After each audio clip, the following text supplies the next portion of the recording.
Hello, welcome to Food Immerse, a channel where we not only teach you how to cook delicious dishes, but immerse ourselves in the history, culture, science, and beauty of food. I'm Lorraine, and I'm so excited for you to join me on this journey, exploring different cuisines, ingredients, and cooking techniques. Be sure to subscribe so you don't miss a single delicious episode. Bavarian Pretzels, or in German, Brezn.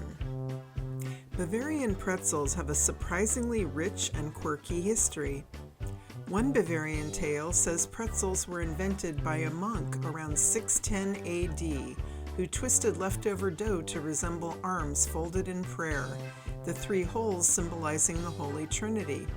In the Middle Ages, pretzels were even hung from Christmas trees before ornaments became common. The Bavarian Bakers Guild has traditional, regulated standards defining size, color, and bake characteristics for official Brezn, which has become one of the most popular foods at Oktoberfest. Traditional Bavarian pretzels are thick and soft in the middle and thinner at the arms, with the hallmark being its deep brown, shiny crust, achieved traditionally by dipping the dough in a lye solution, sodium hydroxide, before baking. Lye rates a 14 on the pH scale, the most alkaline possible. The alkaline reacts with proteins, sugars, and starches in the dough to intensify browning and give a light, glossy sheen to the surface of the pretzels.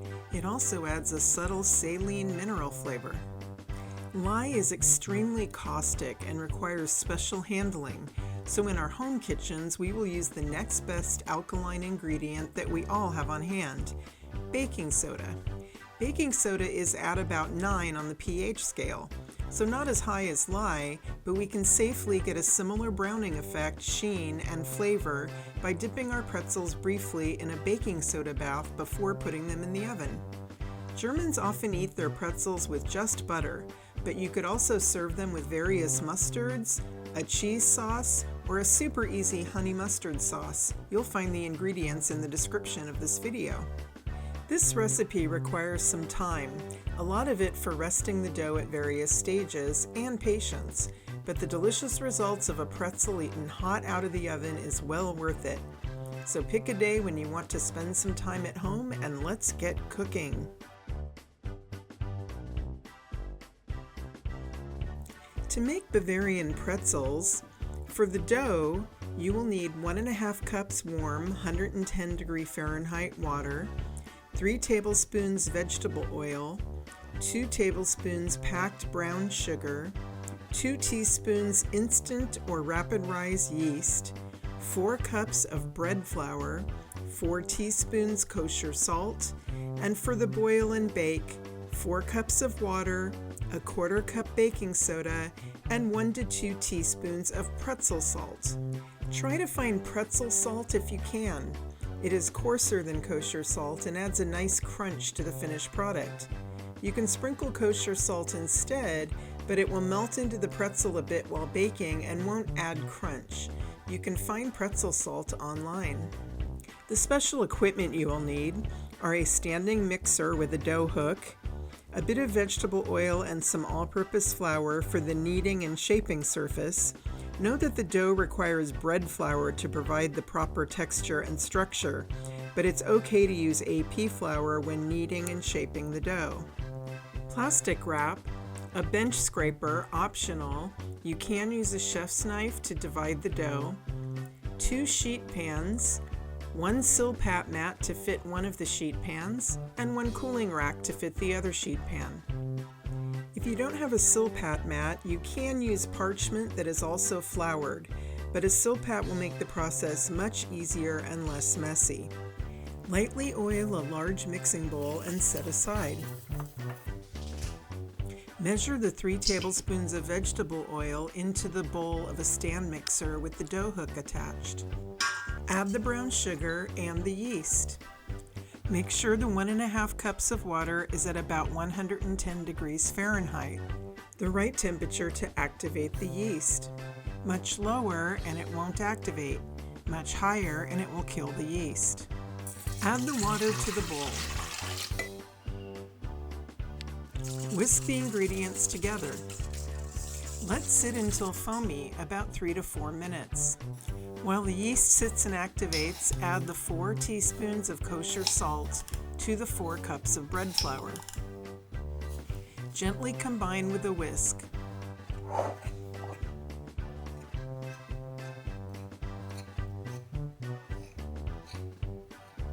When the yeast mixture is foaming, you can add the flour-salt mixture all at once. I'm using a spoon here rather than dumping the bowl to avoid getting flour everywhere. Run the mixer at low speed until the dough comes together and pulls away from the sides of the bowl. This will take from 4 to 6 minutes.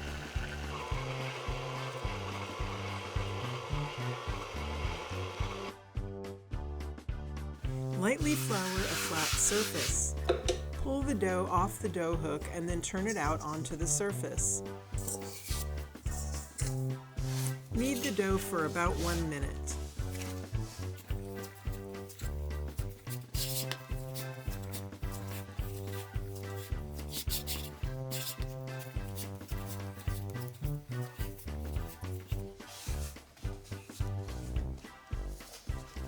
Form dough into a ball and place into the oiled bowl. Cover tightly with plastic wrap and allow to rest for 1 hour.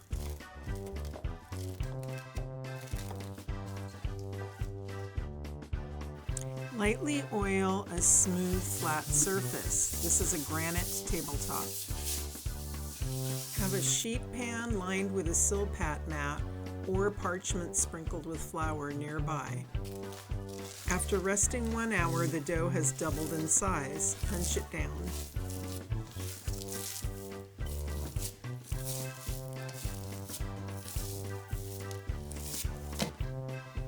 Place the dough on the oiled surface. Start by cutting the round in half. A bench scraper is the best tool for this, but you can also use a chef's knife.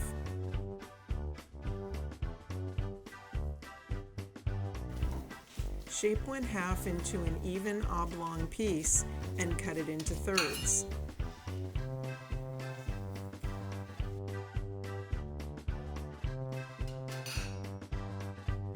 Roll each piece into a ball.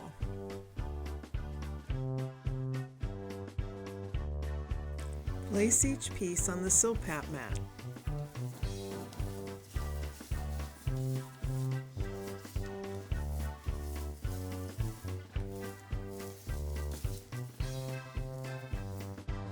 You may need to add a bit more oil to the surface. Now do the same with the other half, dividing it into 3 pieces, so you have a total of 6 pieces. Cover with plastic and rest 10 minutes. We're going to first roll into 10-inch long ropes. Cut a 10-inch piece of kitchen string to use as a guide. Lightly flour the work surface. You don't want the dough to stick, but you do need it to grab the surface enough that you can roll it out into ropes. So light flour is the key.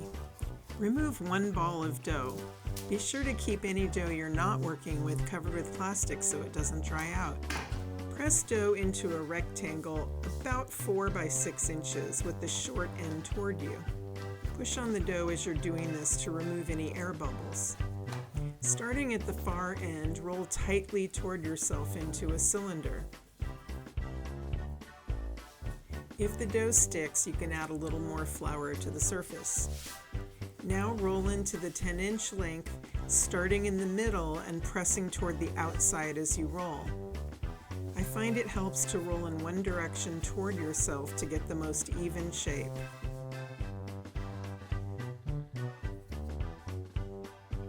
Once the cylinder is the correct length, look for any seams and pinch them closed. Now roll it a couple more times to smooth it out. Place back on the tray under the plastic and repeat with the other 5 balls.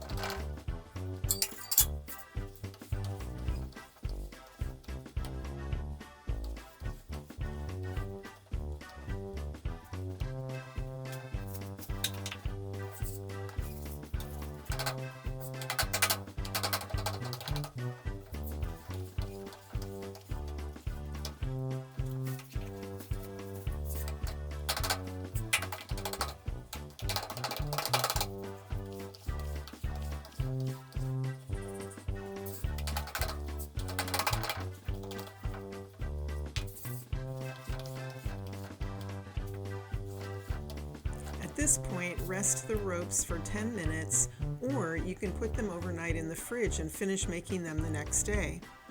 This rest is very important to give the gluten time to relax. The final ropes need to be 28 inches long. If we tried to go straight from the dough balls to that length, they would keep springing back. So these 10-inch ropes get us partway there before the final forming of the pretzels. I've cut another kitchen string to use as a guide, this time 28 inches long. Again, we are going to lightly flour the work surface. Roll out each rope by starting in the center and gently pushing outward. Try to keep the rope a relatively even thickness, although it can taper out at the ends of it.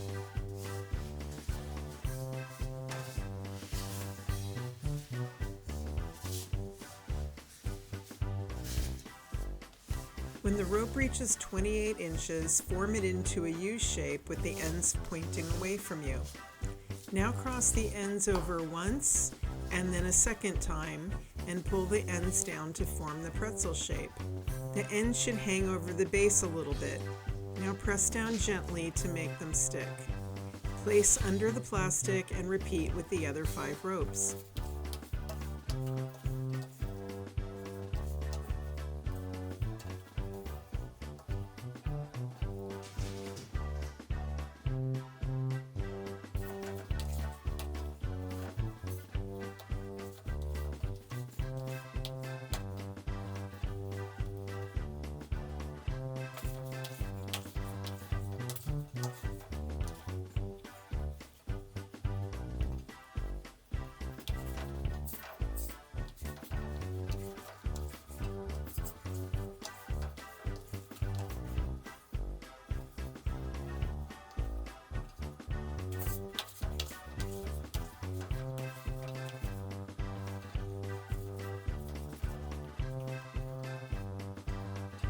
Allow the pretzels to rest for 20 minutes. Preheat oven to 425 degrees Fahrenheit.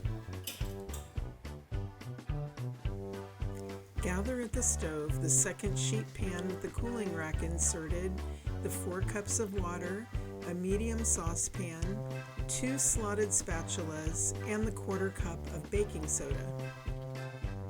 Pour the water into the saucepan and turn on high. Add the baking soda. When the water is starting to boil, stir to dissolve. Keeping the water at a slow, steady simmer, place the first pretzel in face side down and simmer for 15 seconds.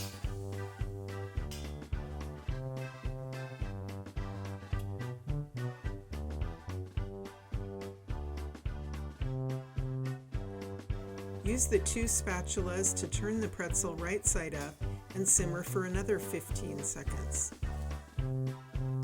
You'll see the pretzel has turned a very pale tan color.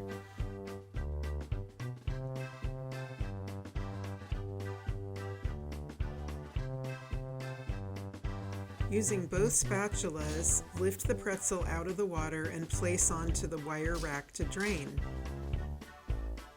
Repeat with the rest of the pretzels.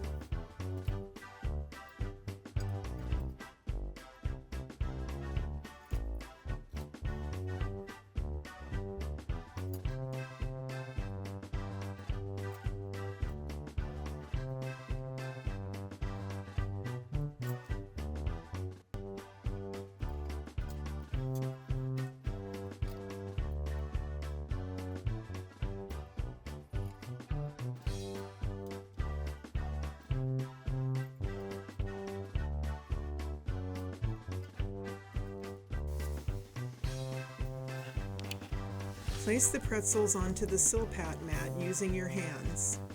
A Silpat mat works best, but if you don't have one, use a fresh piece of parchment dusted with some flour. Once on the mat, you can reshape them a bit if needed.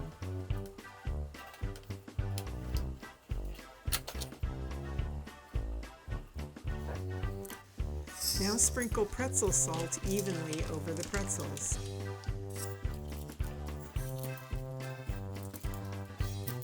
Place in the preheated oven for 18 to 20 minutes until dark brown.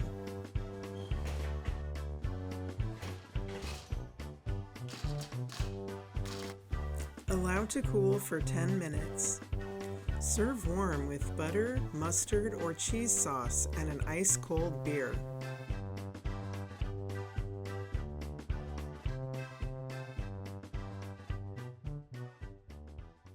Thank you so much for joining Food Immerse and exploring different cuisines, ingredients, and cooking techniques.